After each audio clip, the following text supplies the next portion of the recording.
cómo funciona el Congreso en México? ¿Sabes cuáles han sido las principales contribuciones del Congreso al desarrollo de nuestro país durante los últimos años? ¿Sabes cuáles son los retos más importantes que enfrenta el Congreso en el contexto actual? Para responder estas preguntas, el Instituto Belisario Domínguez del Senado de la República promovió un amplio debate sobre estos temas.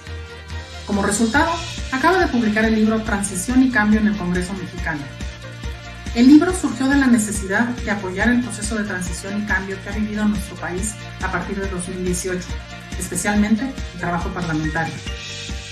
En su elaboración, participaron expertos en temas parlamentarios del propio Instituto Belisario Domínguez y de las instituciones de investigación y educación superior del país más prestigiadas, como la UNAM, la UAM, el ITAM, el Tecnológico de Monterrey y la Flaxo México. El común denominador de estos expertos es que son todos ellos miembros de la Asociación Mexicana de Estudios Parlamentarios, la AMED. El debate se organizó en torno a 4 ejes: la democracia y el Congreso en el México actual. 2. El análisis del trabajo parlamentario en la nueva normalidad. 3. La optimización del trabajo legislativo en el Congreso mexicano. Y 4. Temas fundamentales de la agenda legislativa. Para actualizar este debate, el Instituto Belisario Domínguez, la AMED, el Centro de Estudios Sociales y de Opinión Pública de la Cámara de Diputados y el Instituto Nacional de Administración Pública hemos organizado un seminario sobre la transición y el cambio en el Congreso mexicano. Un espacio para analizar el camino recorrido, desentrañar la compleja realidad actual y discutir sobre el futuro de la vida parlamentaria. Acompáñanos los días 29 de octubre, 5, 12 y 26 de noviembre por las redes sociales de las instituciones organizadoras y por la señal del canal del Congreso. Transición y cambio en el Congreso mexicano, un debate actual y necesario. Te esperamos. Este evento es un esfuerzo organizado por 4 instituciones, de las cuales nos acompañan algunos de sus directivos. Del Centro de Estudios Sociales y de Opinión Pública de la Cámara de Diputados, nos acompaña el director Netanyahualcoyotl Vega Vázquez. Buenas tardes, arquitecto. Muy buenas tardes, mi estimado Cornelio, muy buenas tardes a todas y a todos. Estamos aquí listos ya y un gusto de saludarlos nuevamente. Nos acompaña en esta transmisión el director de nuestra institución anfitriona, el doctor Luis Miguel Martínez Ansúrez, presidente del Instituto Nacional de Administración Pública, el INAP, quien nos dirigirá un mensaje breve de bienvenida. Escuchamos sus palabras, doctor Martínez Ansúrez. Gracias. Muy buenas tardes, saludo y doy la cordial bienvenida a los que nos siguen en esta transmisión a través de nuestras plataformas virtuales. Desde el Instituto Nacional de Administración Pública, Laboratorio de Excelencia de la Administración Pública, saludo con afecto a nuestros ponentes, el doctor Álvarez López Lara, el doctor Nicolás Loza Otero, al maestro Cornelio Martínez López, a la maestra Irma Canter Coronel, al doctor Sergio Bárcenas Juárez, al doctor Martín Vera Martínez, al diputado Ernesto Alonso Robledo Leal y a quien fungirá como moderadora la doctora Adriana Báez Carlos. Desde el INAP celebramos este espacio de conversación que permite llevar al análisis desde los distintos ámbitos del conocimiento los cambios que ha tenido México en la conformación de su sistema político, con especial énfasis a la composición de su poder legislativo. En este sentido, resulta importante considerar que la traducción de la complejidad en las transformaciones sociales y económicas por las que ha transitado nuestro país se han traducido en un robusto sistema multipartidista que ha exigido nuevas tareas a los legisladores que ocupan escaños de representación ciudadana en ambas cámaras del Congreso mexicano.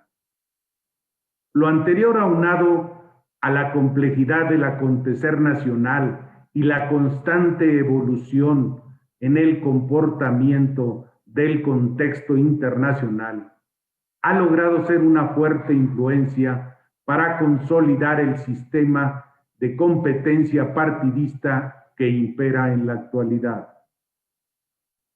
No entender los orígenes de esta sofisticación en la competencia por el poder público sería un grave error de parte de todos los actores inmersos en la competencia electoral, pero también en los representantes de la voluntad ciudadana, los legisladores. Por ello, el acontecer de la actividad legislativa en el mundo del siglo XXI presenta diferentes directrices que deberán fortalecer a partir de la participación ciudadana y la exigencia permanente del ejercicio de rendición de cuentas, así como los procesos de tecnificación parlamentaria. Para el futuro de un país, comprender que el engranaje legislativo es imprescindible para el fortalecimiento del sistema democrático constituye un elemento de transformación fundamental en su desarrollo. En la sesión de hoy se abordará la optimización del trabajo legislativo en el Congreso mexicano, conversación que nos permitirá llevar a cabo un ejercicio reflexivo orientado hacia la optimización de los procesos internos que rigen la vida institucional del Poder Legislativo. Y nos permitirán analizar la trascendencia que acompaña a sus decisiones y, por ende, profundizar las acciones encaminadas a traducirse en políticas públicas en beneficio de la sociedad. Una democracia sin un Congreso plural y fortalecido estaría condenada a la unidimensionalidad del pensamiento y por lo tanto limitada para ofrecer soluciones que abonen a desafiar los grandes retos que enfrentan las sociedades actuales. Los congresos del orbe público, hoy más que nunca, deben enfocar a enriquecer el ejercicio del análisis multisistémico en favor del fortalecimiento del conocimiento y de la implantación de prácticas parlamentarias óptimas. Finalmente, agradezco al Instituto Belisario Domínguez del Senado de la República y a todas las instituciones convocantes y me congratulo porque el INAP forme parte de este colectivo en la búsqueda de espacios de reflexión que contribuyan al crecimiento deliberativo de los parlamentarios nacionales. Muchas gracias y buenas tardes. Agradecemos el mensaje del doctor Luis Miguel Martínez Ansúrez, presidente del Instituto Nacional de Administración Pública. Buenas tardes, doctor. Gracias. Y no queremos dejar de agradecer la presencia y cobertura de la Oficina de Comunicación Social de la Cámara de Diputados por la transmisión que está haciendo en Facebook Live. Muchas gracias, compañeros. Para moderar esta tercera sesión de webinar, contamos con el apoyo de la doctora Adriana del Rosario Báez Carles. La doctora Báez actualmente es secretaria académica del Centro de Estudios Políticos de la Facultad de Ciencias Políticas y Sociales de la Universidad Nacional Autónoma de México. Es profesora de licenciatura y posgrado e investigadora nacional nivel 1 del SNI. Sus líneas de investigación son Poder Legislativo en México, Relaciones Ejecutivo-Legislativo, Representación Política de Mujeres e Indígenas. Entre sus trabajos más recientes destacan Pluralidad y construcción de mayorías en las democracias modernas, el caso de los gobiernos minoritarios en prensa, el retorno a la reelección inmediata en los congresos estatales, también en prensa, México, avances y resistencias en la búsqueda de una democracia paritaria, cuotas de género y democracia paritaria, avances en los derechos de las mujeres, editado en 2019, y modelar la representación política para lograr gobernabilidad democrática, que forma parte de la serie Temas Selectos de Derecho Electoral del Tribunal Electoral del Poder Judicial de la Federación en 2016. Ha sido coordinadora del libro Reglas, Votos y Prácticas hacia una representación política democrática en México, de la Facultad de Ciencias Políticas y Sociales y la Cámara de Diputados en 2016. Adelante, doctora Adriana Báez, es un gusto que esté moderando esta mesa. Muchísimas gracias, Cornelio. Buenas noches. Buenas noches buenas tardes a todos. Antes que nada quiero felicitar a los organizadores de este evento y quiero enviar un saludo afectuoso a las personas que nos están siguiendo en todas las redes sociales. El día de hoy nos acompañan 7 destacados especialistas en temas legislativos. Varios de ellos son coautores del del libro Transición y Cambio en el Congreso Mexicano, que es en el que se inspira este seminario. Voy a presentarlos en este momento para que ya los ubiquen cuando empecemos la mesa. En primer lugar tenemos al doctor Sergio Bárcena Juárez. Él es doctor en Ciencia Política por la Facultad de Ciencias Políticas y Sociales de la UNAM y profesor investigador del Tecnológico de Monterrey. Desde 2010 se ha desempeñado como asesor legislativo y consultor, especializándose en el estudio del poder legislativo y el comportamiento electoral en México. Entre 2015 y 2017 dirigió los programas académicos de Derecho y Ciencia Política del Tecnológico de Monterrey. Ha impartido más de 30 conferencias nacionales e internacionales y publicado alrededor de 50 piezas de investigación, incluyendo libros, artículos, capítulos, traducciones, coordinaciones y ediciones de obras científicas. En 2018 fundó la organización civil Buró Parlamentario, que provee información sobre los legisladores federales a la ciudadanía. Bienvenido, Sergio. Muchas gracias, Adriana. También nos acompaña Irma Canter Coronel. Ella es maestra en demografía por el Colegio de México y especialista en género en la economía de la División de Estudios de Posgrado de la Facultad de Economía de la UNAM.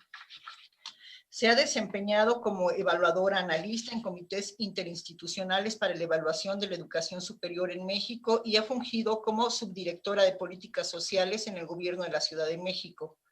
Actualmente es investigadora en el Instituto Belisario Domínguez del Senado de la República y ha participado también en trabajos de investigación y consultoría en distintos organismos, entre los cuales podemos mencionar el área de estudios demográficos del Consejo Nacional de Población.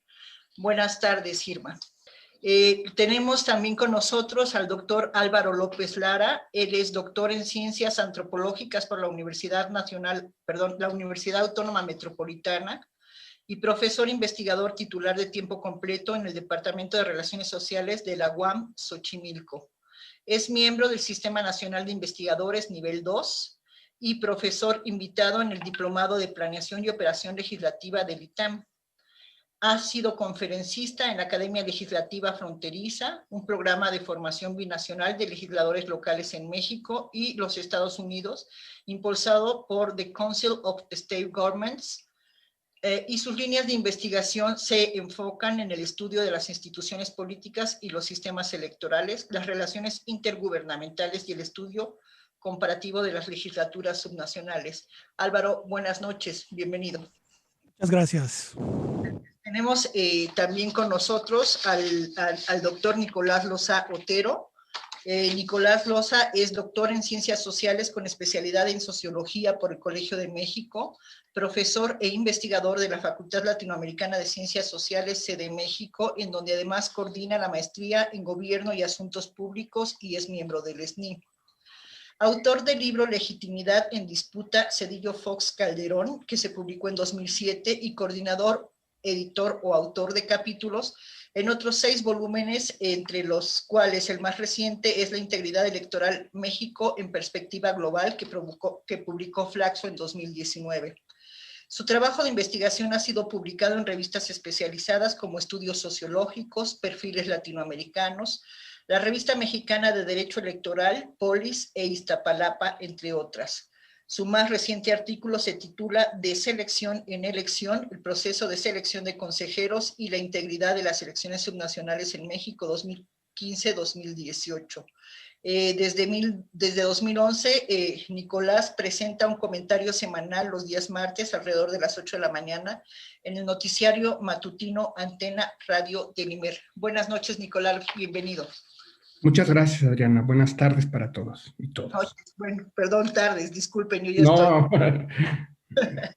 Bueno, nos acompaña también el maestro Cornelio Martínez López. Cornelio es candidato a doctor en Ciencia Política por la Universidad Nacional Autónoma de México y maestro en Administración y Políticas Públicas por el Centro de Investigación y Docencia Económicas, así como licenciado en Economía por la Universidad Nacional Autónoma de México.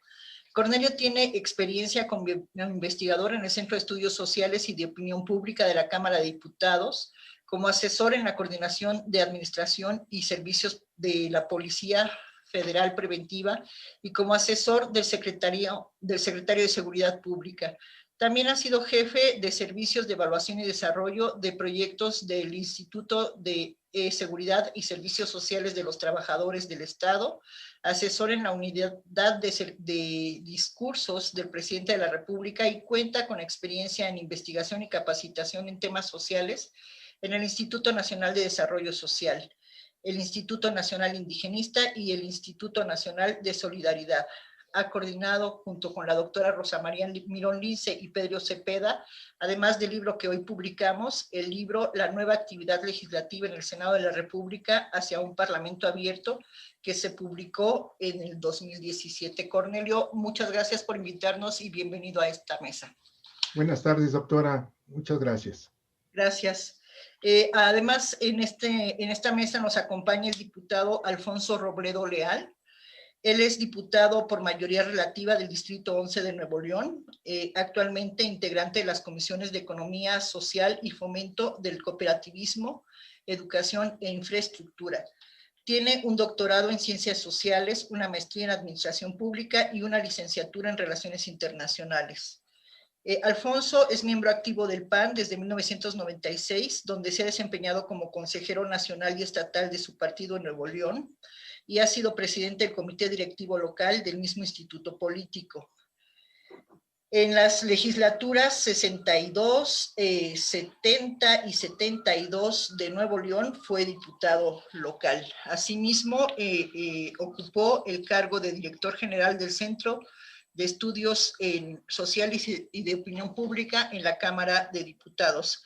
Diputado, buenas noches, gracias por acompañarnos. Finalmente les presento al doctor Martín Vera. Él es doctor en Gobierno y Administración Pública por la Universidad Complutense de Madrid, asesor del Senado de la República y de la Cámara de Diputados en las legislaturas 53 a la 62. Ha sido secretario técnico del Instituto Nacional de Migración y secretario técnico de la Visitaduría General de la Procuraduría General de la República. Además, se ha desempeñado como profesor de licenciatura y posgrado de la UNAM, del TEC de Monterrey, del Instituto Internacional del Derecho y del Estado de la Universidad Autónoma de la Ciudad de México y de instituciones de educación superior de Zacatecas, Guadalajara, Tlaxcala, Querétaro, la Complutense de Madrid, del CIDE y de la Universidad Autónoma de Baja California. Él es además miembro del Sistema Nacional de Investigadores, de la Red Mexicana del Servicio Profesional de Carrera, del Consejo Asesor de la revista Buen Gobierno, el Instituto Nacional de Administración Pública, el Centro Latinoamericano de Administración para el Desarrollo y el Grupo de Investigadores en Administración y Políticas Públicas, España, Latinoamérica. Ha publicado a nivel nacional e internacional en revistas científicas y libros sobre políticas públicas, transparencia, acceso a la información, gobierno y datos personales. Doctor Martín, buenas noches, buenas tardes, disculpe. Gracias por acompañarnos. Para un placer, muchas gracias. Muchísimas gracias. Voy a ser breve, voy a hacer una introducción y vamos a iniciar la mesa. La dinámica va a ser, yo leo una introducción, emito una pregunta y cada uno de ustedes en el orden que les indico dan sus comentarios en esta primera ronda por 4 minutos, en una segunda ronda por 3 minutos y vemos si nos da tiempo de contestar a las preguntas del público. ¿De acuerdo? Bueno, en las sesiones previas de este seminario se repasó el tránsito a la democracia que registró México desde las últimas décadas del siglo pasado, el papel que en esa transformación jugó el Congreso mexicano y los cambios que éste registró a raíz de esa transformación. Se dio cuenta del paso de su papel como un actor pasivo que registró mientras fue controlado por una sola fuerza política durante el autoritarismo mexicano, al rol activo y de contrapeso al Ejecutivo que registró con la pluralización de las fuerzas políticas que lo integran. Se destacó la importancia del diálogo y la concertación que se registraron en los años de gobiernos divididos para avanzar en las funciones legislativas. Se dio cuenta de las etapas obstruccionista, de control del Ejecutivo y de cooperación desequilibrada con las que se impulsó la agenda legislativa, pero sin confeccionar acuerdos de largo plazo. Se habló de la baja valoración registrada por los legisladores entre la ciudadanía y de los esfuerzos realizados en los últimos años para incorporar a ciudadanos en los procesos de definición de las políticas públicas. En las elecciones de 2018 las elecciones de 2018, como sabemos, ajustaron el sistema de partidos, registrándose un cambio de un tripartidismo moderado a un sistema de partido predominante en torno al cual existen opiniones encontradas. Algunos analistas cuestionan la sobrerepresentación del partido gobernante y sus aliados para controlar la agenda legislativa, así como la vuelta a los oídos sordos frente a otras fuerzas políticas o expresiones de la ciudadanía que ahogan la pluralidad y el consenso. Otros, en cambio, aseguran que si el 53% de los votos que recibió Andrés Manuel López Obrador en las elecciones presidenciales de 2018 y el cerca del 40% que obtuvieron su partido y la coalición que lo apoyó, son un claro indicador de que el mensaje era que el Congreso debía respaldar la agenda legislativa del gobierno. Para el desarrollo de esta mesa, como les había dicho, cada uno de ustedes contará con 4 minutos. La pregunta a responder es la siguiente. Tras los ajustes realizados en los primeros 2 años de la actual legislatura, ¿qué efectos ha tenido en el trabajo parlamentario y en el desempeño de sus diversas funciones el hecho de que un partido tenga la mayoría absoluta en ambas cámaras? ¿Esto permite tener mayor eficacia en el trabajo parlamentario o por el contrario impide la deliberación necesaria para procesar las actividades legislativas o el ejercicio de la función de control del Congreso? Empezamos con el doctor Sergio Bárcena, por favor. Muchas gracias, Adriana. Bueno, pues antes que nada, quiero agradecer la invitación. Me parece que este espacio de reflexión, como comentaba en un inicio en la cápsula la doctora Mirón Lince, es pues demasiado relevante para ciudadanos, para académicos y para toda persona interesada en qué es lo que está pasando en el Congreso. Al respecto, yo quisiera comentar que el libro que estamos presentando, que también forma parte de esta discusión, tras haberlo leído, y que por cierto recomiendo que lo lean, si ustedes nos están siguiendo en esta transmisión, basta con que ustedes busquen, pongan en el buscador el nombre del libro, Transición y Cambio en el Congreso Mexicano, y les va a dar un acceso directo a un archivo PDF. Entonces, los invito a leerlo, porque de esa lectura hubieron 3 capítulos en particular que a mí me hicieron reflexionar sobre una pregunta. Los capítulos son... hablan uno sobre el multipartidismo y se llama Del multipartidismo al predominio de Morena, de la doctora Yolanda Meyenberg y de Ricardo Espinosa. Hay otro que se llama Los bloques parlamentarios sobre el control y equilibrio de fuerzas en la legislatura 64, de Marco Antonio García y Danitza Morales. Y un tercer capítulo que también me ayudó mucho a la reflexión que a continuación voy a compartir, que es el capítulo del doctor López Lara y del doctor Nicolás Loza Otero, que habla sobre el gobierno de minoría y su transición a un gobierno unificado. Me voy a permitir compartir una presentación en donde hago algunos análisis sobre la legislatura número 64 y con esto intento responder a una pregunta, me parece, derivada de estas reflexiones. La gran pregunta la planteabas hace un momento, doctora Adriana, es si la construcción electoral de una mayoría absoluta ha reducido la confrontación entre partidos. Lo que hicimos en Buró Parlamentario fue analizar cada una de las, hasta ahorita van más de 400 votaciones, van 464 votaciones plenarias. Y lo que analizamos es qué tanto nivel de cohesión hay para lograr los acuerdos, es decir, qué tanto se ponen de acuerdo los partidos y qué tanto votan de manera equitativa o hacia un mismo sentido los distintos diputados. Esto es cabe mencionarlo antes de la discusión que se está teniendo hoy sobre el presupuesto, que las reservas seguramente van a aumentar el nivel de confrontación. ¿Qué es lo que tenemos si la primera resolución, cada punto que ustedes ven ahí es una votación de las 464 que se han tenido hasta ahora, votaciones plenarias? Hemos tenido 191 votaciones unánimes, es decir, en más del 40% de las ocasiones ha habido un acuerdo absoluto. Tanto la oposición como el gobierno han votado en un mismo sentido. Si nosotros contrastáramos y dijéramos que una votación absolutamente dividida es mitad a favor y mitad en contra, tenemos que la calificación ha sido del 18%, es decir, ha habido un nivel de confrontación del 18%, que si lo pensamos para una Cámara en donde hay una oposición cada vez más definida en contra de ciertas posturas del gobierno, es un nivel bajo de confrontación. Sin embargo, cabe mencionar que ha habido un incremento en esta confrontación entre bloques. Creo que se empieza a ver cada vez más esta confrontación entre bloques y se empieza a ver sobre todo a partir de diciembre del 2019. La segunda pregunta que nosotros nos planteamos con respecto de estas reflexiones de los capítulos del libro es ¿qué tanto ha afectado una mayoría legislativa a la disciplina partidista? Si nosotros contrastáramos e hiciéramos a todo el bloque de gobierno como un solo partido y analizáramos a todo el bloque de oposición como un solo partido, notamos una cosa: sigue habiendo en México niveles muy altos de disciplina partidista. Sin embargo, estos niveles de disciplina empezaron a reducirse, tuvieron una baja considerable en un momento particular de votaciones. Estuvieron muy cerca y muy por debajo del 90%, cosa que en México es relativamente bajo. En México hemos tenido unos niveles altos de disciplina partidista. Algunos punteos sobre esto: la unanimidad del 40%.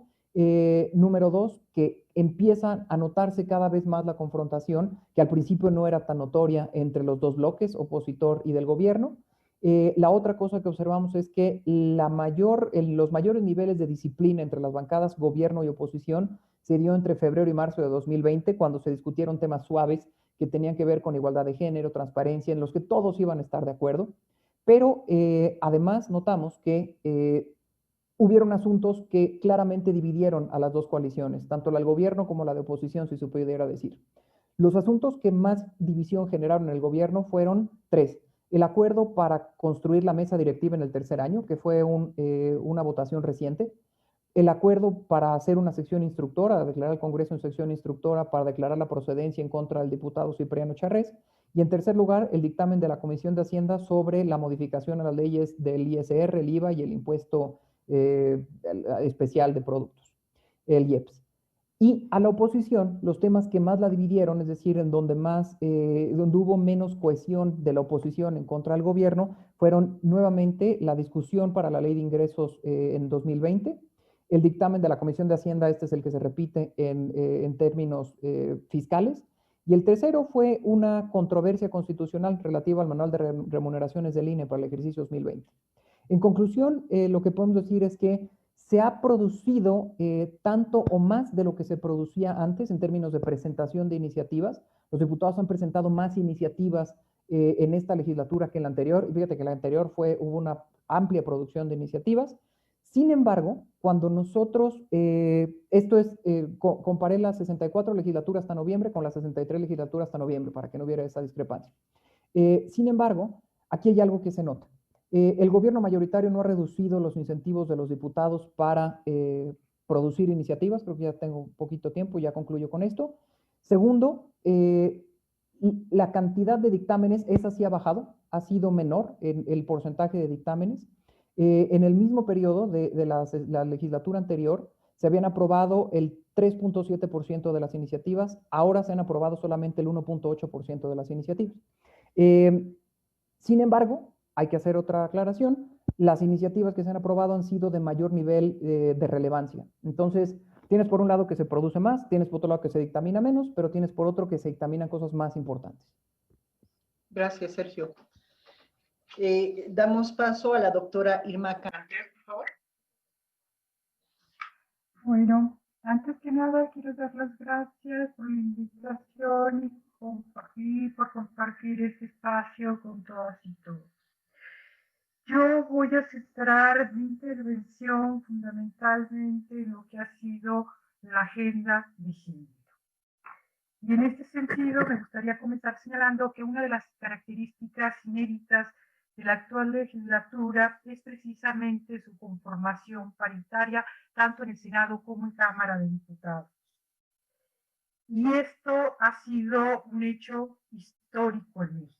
Es decir, tenemos una representación equilibrada entre las y los legisladores, lo que invariablemente constituye un gran avance que ha incidido favorablemente para posicionar la agenda de trabajo legislativo y el compromiso con la igualdad de género y el empoderamiento de las mujeres y de las niñas en este país. A través del consenso, las legisladoras han logrado impulsar y aprobar una serie de reformas legislativas de gran calado y con gran impacto.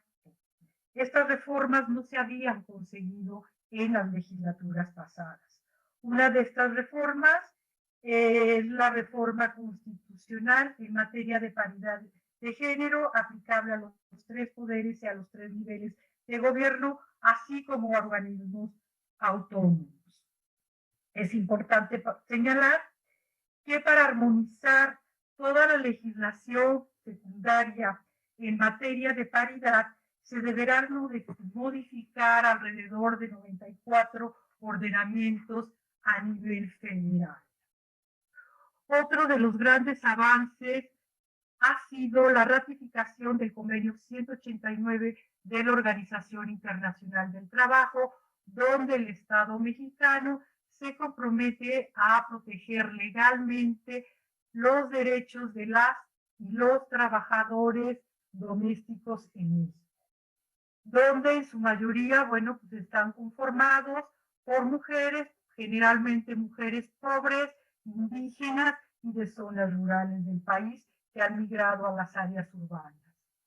Otra reforma ha sido el Código Civil, reformas a los diversos artículos del Código Civil para prohibir el matrimonio infantil que afecta mayormente a las niñas en México y las coloca en una situación de alta vulnerabilidad y peligro.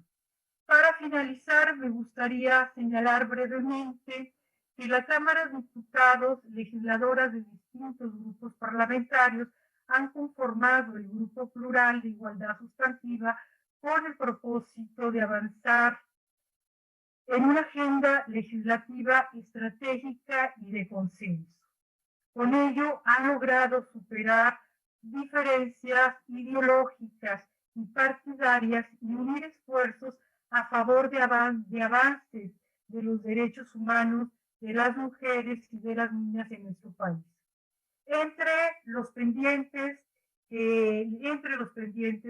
legislativos se encuentra el consolidar la paridad, el prevenir y combatir la violencia de género en todos los ámbitos y en todos los tipos de violencia, erradicar los feminicidios e impulsar un sistema de cuidados que contribuya, entre otras metas, a cerrar las brechas salariales entre mujeres y hombres. Yo con esto terminaría. Gracias. Muchísimas gracias, doctora Irma. Álvaro, por favor. Muchas gracias, Adriana. Bueno, en primer lugar, quiero agradecer a las instituciones organizadoras la invitación y el privilegio de compartir esta mesa con distinguidas y distinguidos colegas. Yo quiero centrar mi comentario un poco en la reflexión posterior al libro. Después de escribir el capítulo, pasó mucho tiempo y releer el capítulo que escribimos en coautoría con el doctor Nicolás Loza me sugiere algunos temas específicos que creo que pueden ser discutidos a la luz de los cambios que se han producido desde el 1 de septiembre de 2018, cuando inició esta 64 legislatura. Y esos cambios los quiero sintetizar en tres aspectos. El primero tiene que ver con la forma en que se ejerce el poder de las mayorías. Mucho se ha discutido acerca de cómo se forman las mayorías, cuáles son los efectos del sistema electoral, pero creo que existe menos literatura aplicada para el caso mexicano acerca de cómo se ejerce el poder de las mayorías. El segundo aspecto que me gustaría comentar es algo que nosotros en el trabajo denominamos y que planteamos como una incógnita: ¿cuál será el estilo personal de legislar de Andrés Manuel López Obrador? Un líder populista con un amplio respaldo electoral, encabezando un partido carismático, con una coalición heterogénea. Nos parecía que no tenía los mismos ingredientes que los que observábamos en la época del presidencialismo del PRI, del partido hegemónico. Entonces, la segunda cuestión tiene que ver con esta incógnita que quedó abierta acerca de cuál sería el estilo personal de legislar del presidente entrante. Y la tercera tiene que ver con el efecto del bicameralismo. Empiezo con el tema de las mayorías. Hay tres formas de ejercer el poder de las mayorías según la literatura de estudios legislativos. La primera forma tiene que ver con la forma de una mayoría pasiva, que no tiene voz, que tiene lealtad ciega y que ejerce simplemente su poder en las votaciones sin considerar debidamente los derechos de las minorías. Digamos que esa ruta de mayorías aplastantes ya tuvimos mucho en la historia del país y podríamos figurarla con la idea de la tiranía de la mayoría, ¿no? O sea, esta es la idea que está en los textos clásicos sobre constitucionalismo. Y la otra forma de ejercer el poder de las mayorías es la forma condicional. Esto es, los miembros del partido mayoritario condicionan el apoyo a la mayoría siempre y cuando las preferencias de los legisladores sean más o menos coherentes en torno a o convergentes en torno a un proyecto de ley. Esto implica cierto nivel de deliberación al interior de la mayoría y no es una delegación incondicional por parte de los miembros de la bancada. La tercera forma, y aquí me voy a ver muy normativo, es la de una mayoría democrática, deliberante y reflexiva, que ese tipo de mayorías no suele observarse empíricamente en la mayoría de los parlamentos, pero lo pongo solo como una referencia, ¿sí? Estas tres formas se pueden abordar empíricamente, y esto es lo que me sugiere la lectura posterior del capítulo, desde la teoría del cártel legislativo. No quisiera que se tomara en términos negativos la connotación, pero según la literatura de estudios legislativos, Morena y su coalición han formado un cártel legislativo. ¿Qué quiere decir un cártel legislativo? Esto es una coalición que no solo controla las votaciones, que no solo es capaz de imponer la disciplina, sino que desde la construcción de las relaciones políticas al inicio de la legislatura, controla el poder de agenda. Esto es, controlan las posiciones importantes que deciden cómo se da el flujo de las iniciativas, desde las comisiones al pleno, controla las posiciones más importantes de autoridad dentro de la Cámara, controla las posiciones en las comisiones. Esto significa que la coalición cartelizada que formó Morena controla las compuertas del proceso legislativo. No solo tiene el 50% de las presidencias de las comisiones, sino que tiene las posiciones más importantes de esas presidencias y en aquellas comisiones que encabeza la oposición, presididas por la oposición, Morena y sus aliados tienen o mayoría absoluta o mayoría calificada en cada una de las comisiones. Así que podemos hacer una clasificación entre el control de comisiones, que es un control muy fuerte, como la Comisión de Presupuesto, en donde Morena tiene, además de la presidencia, la mayoría de los votos y con su coalición tiene la mayoría calificada dentro de la comisión. Así es de que hay comisiones como la de Hacienda, que es presidida por un legislador o legislador de oposición. Sin embargo, haciendo recuento de los votos, la coalición controla la posición mayoritaria dentro de la comisión. Esto no es un aspecto menor, porque entonces tenemos una oposición que no tiene muchas opciones en el proceso legislativo. O sea, no tiene la mayoría o la coalición cartelizada tiene el poder de agenda positivo, esto es, llevar al pleno las iniciativas que están dentro de su programa, y también tiene el poder de agenda negativo, ¿sí? Ese es el primer aspecto. ¿Perdón? Unos minutos, por favor. ¿Cuánto? 2 minutos te regalamos. Muchas gracias, Adriana. En 2 minutos, sobre el estilo personal de gobernar de Andrés Manuel. Aquí hay un aspecto bastante irónico. Es un presidente súper mayoritario, como no habíamos observado en la época democrática. Sin embargo, no es un gran legislador. Esto contrasta con los presidentes de la era priista. Los presidentes de la era priista centralizaron la presentación de iniciativas, y muchas de las iniciativas importantes eran presentadas por el propio Poder Ejecutivo y sus agencias. Sin embargo, lo que observamos en el caso de Andrés Manuel es un bajo perfil en cuanto a la presentación de iniciativas. Para decirlo en forma rápida, en el Senado ha presentado solo 4 proyectos y solo se ha aprobado 1. En Cámara de Diputados se han presentado 24 proyectos y han recibido tratamiento 19 de ellos. 3 están en la colegisladora. Significa que el presidente ha delegado en su bancada la presentación de las iniciativas más importantes del programa de la 4T. Esto quiere decir que los líderes parlamentarios de Morena son agentes con poder delegado por parte del Ejecutivo. Esto es algo interesante y contrasta con la era del PRI. Y por último, el bicameralismo. Aquí lo que hay que observar es la similitud, y eso es lo que tenemos pendiente, es observar la similitud de las preferencias de las bancadas en la Cámara de Diputados y de las bancadas en el Senado. ¿Qué tanto se parecen las votaciones de una y otras bancadas cuando se votan los mismos asuntos? Por ejemplo, en el tema de la Guardia Nacional, en el tema de la desaparición del Seguro Popular y la sustitución del INSABI, hay hallazgos importantes acerca del comportamiento de las bancadas de oposición, que tuvieron un comportamiento distinto en una y otra de las cámaras. Sin embargo, quiero terminar señalando estos 2 aspectos que me parecen muy importantes. O sea, Morena tiene el control del poder de la agenda, tanto negativo como positivo, y el presidente no luce a primera vista, con los datos que tenemos, como un legislador preocupado por los detalles de lo que ocurre en el Congreso.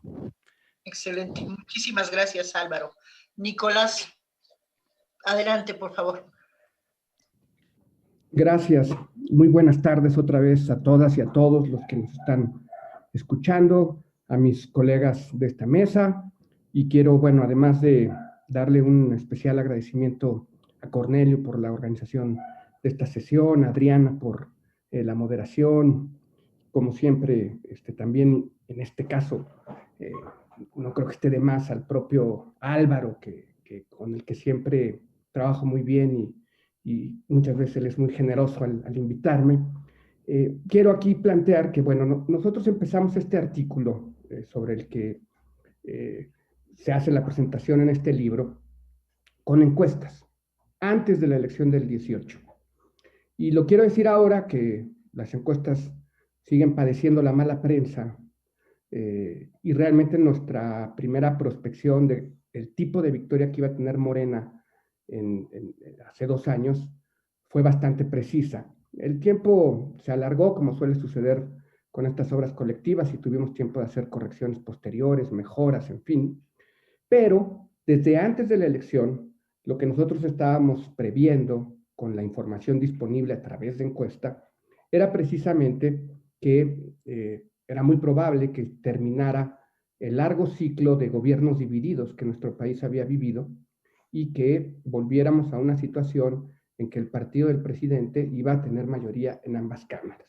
Nosotros, en principio, pensamos, y eso es lo que quiero aquí plantear ahora, y que creo que es relevante a la luz de estos 2 años de experiencia legislativa, pero también de la elección del 21, nosotros pensamos que la vía de construcción de esta nueva mayoría en el Congreso iba a ser, por un lado, pues precisamente las victorias electorales en distritos, la participación de Morena en la distribución de bancas de representación proporcional y las posiciones que sobre todo nosotros pensábamos vía representación proporcional obtuvieran sus partidos aliados, es decir, el PES o, bueno, particularmente estábamos pensando en el PES o en el PT.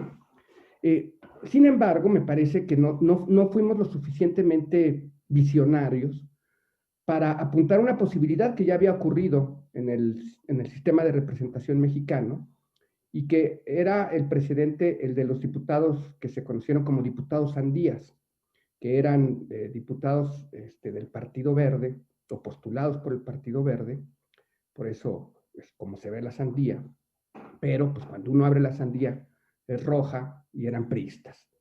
Y ese tipo de diputados realmente lo volvimos a presenciar ahora en esta legislatura cuando los aliados de Morena postulan como propios candidatos que son realmente miembros de Morena, no solo aliados de Morena. Entonces, esta vía, digamos, que no consideramos, pero también hubo una más que creo que es muy importante señalar, porque esta de partidos postulando a militantes de otro partido puede tener objeciones éticas, no necesariamente legales, pero la que voy a decir ahora me parece que tiene una cierta lógica democrática, que es, cuando un partido gana, como lo hizo Morena en el 18, gana elección legislativa, elección ejecutiva, y está muy cerca de ganar, bueno, gana congresos locales y está muy cerca, se avecina a ganar elecciones del Ejecutivo en los estados, tiene un gran poder de atracción y tiene una gran capacidad para generar transfugismo en diputados de otras bancadas. Y estas fueron las vías de la construcción de una hipermayoría de Morena. Es decir, victorias uninominales, representación proporcional, diputados de aliados, diputados propios postulados por aliados y transfugismo. El resultado que eso ha dado en el Congreso, pues algo se ha dicho ahora y no voy a repetirlo, porque yo quiero pensar un poco en la parte electoral y ya tengo poco tiempo. Pero lo que quiero plantear más bien es que ese mismo escenario que ahorita estoy completando, que vimos parcialmente en el 18, que lo escribimos y que no dejamos de ver dos fuentes de construcción de mayoría, que son el transfugismo y la postulación de militantes del partido mayoritario como propios por parte de los partidos aliados, ese mismo escenario puede ocurrir en el 21. No tenemos recursos legales para limitarlo. Y es un dilema de la democracia mexicana que por ahora solo puede ser relativamente contenido con base en información y conciencia por parte de los ciudadanos y de los votantes. Incluso, tal vez no sea ni siquiera conveniente limitarlo legalmente. Los diputados realmente no son representantes de los partidos y estrictamente ni siquiera de sus circunscripciones, sino representantes de la nación y de su propia razón y juicio. Y creo que eso siempre abre la posibilidad de que un diputado vote con otro partido, abandone la bancada del partido que lo postuló y se agregue a una bancada opositora o mayoritaria. Entonces, yo aquí lo único que quería plantear, y con esto concluyo, es que esta sorpresiva configuración de una hipermayoría en el 18 está planteada como una posibilidad de nueva cuenta para el 21. Todos los incentivos, todas las circunstancias que la produjeron hace 2 años están presentes ahora y quizá con mayor fuerza, dada la enorme popularidad de que sigue gozando el presidente de México y que muy probablemente transferirá a su partido en la elección del 21. Es todo. Muchísimas gracias. Vamos a continuar, con lo que vamos y todos los aportes que han hecho, nada más me queda una pregunta que a ver si después me ayudan a responder. ¿Por qué no acudió este gobierno a un gobierno de coalición? Ahí se las dejo por si es posible después reflexionar al respecto. Cornelio, por favor. Bueno, pues Muchas gracias a todos por estar aquí discutiendo estos temas, este libro. Lo primero que hay que rescatar es que estamos hablando de eficacia del trabajo parlamentario. Y para el caso del Senado puedo señalar que la evaluación general del Parlamento puede revisarse a través del número de iniciativas presentadas y aceptadas que puedan demarcar en principio el éxito o el fracaso de las bancadas según los temas propuestos en las agendas legislativas y discutidas en las sesiones. Para hacerlo es oportuno tener desarrollados indicadores ligados al volumen de legislación producida, a productividad legislativa y a tasas de aprobación de iniciativas presentadas. En México destacan que en la revisión de las relaciones entre los poderes ejecutivo y legislativa, y vamos a la gráfica 1, por favor, a pesar de la dispersión, del poder político en el Congreso mexicano, la colaboración entre la oposición y el presidente y su partido se mantuvieron en niveles relativamente aceptables para garantizar por lo menos el funcionamiento del gobierno a través de la aprobación del presupuesto y evitar la existencia de consensos del Congreso que hayan sido sistemáticamente vetados por el Ejecutivo. Y al hacer esta revisión, haría la invitación a adoptar algo que Ricardo Espinosa ha publicado, que destaca la importancia política de la calidad de las leyes, de las normas, de las iniciativas presentadas. Y hay un índice de análisis que podría ser un parámetro para evaluar los rendimientos del Ejecutivo y los grupos parlamentarios como órganos de representación política cuando aprueban iniciativas constitucionales de alta importancia, de mediana importancia en leyes o de baja importancia en normas. Utilizando este instrumental, en los trabajos como el de Pedro Cepeda se puede apreciar cuál ha sido la evolución de las iniciativas constitucionales desde el presidente Fox Cedillo en la evolución de estas legislaturas que fueron siendo presentadas, iniciativas de carácter constitucional. En el caso del presidente Vicente Fox, fue menor el porcentaje de iniciativas de alta importancia aprobadas por el Congreso, 11 de 70, contra 26 y 33 de mediana y baja importancia, seguida de la segunda parte de la administración del mismo presidente Fox, cuando le fueron aprobadas 18 iniciativas de alta importancia contra 19 y 22 de mediana y baja importancia respectivamente. Desde una perspectiva similar es posible afirmar que durante la 62ª legislatura se aprobaron 2 de 3 reformas constitucionales, 13 de 14 nuevas leyes y 7 de 10 modificaciones a leyes secundarias. Llama la atención que el año en que más iniciativas se aprobaron al Ejecutivo, según Pedro Cepeda, fue el segundo año de la administración del presidente Peña Nieto. Vamos a la gráfica 2, por favor.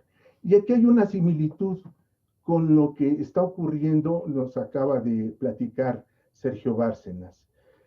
Si se dan cuenta, hay si se separa en la evolución de las iniciativas aprobadas y presentadas de las 2 últimas legislaturas, es posible advertir un cambio de tendencia a decreciente de las iniciativas aprobadas y a positiva de las iniciativas presentadas. Esto es, se estuvieron presentando muchas iniciativas, pero se aprobaron incluso menos que en el pasado inmediato, ¿no? La gráfica 3 nos da cuenta de que al inicio de la actual administración del gobierno federal, en 2018, se caracterizó por contar con una mayoría de legisladores en ambas cámaras y a diferencia de la coalición legislativa que requirió el gobierno anterior, en que el camino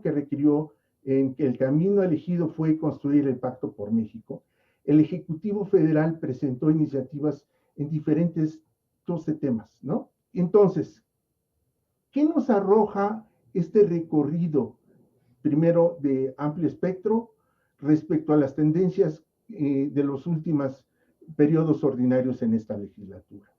Uno, que hay una disminución de las iniciativas aprobadas respecto de las tendencias que veníamos observando. Y yo pondría, si estamos hablando de eficacia legislativa, a no poner demasiada atención en la cantidad y sí, en cambio, más atención en la profundidad de lo que implican estas propuestas e iniciativas presentadas. Esto no significa que en adelante el papel del Congreso no será relevante. El hecho de que tengamos menos, al contrario, creo que su papel será fundamental en la actualización de ordenamientos de distinto nivel en diferentes materias.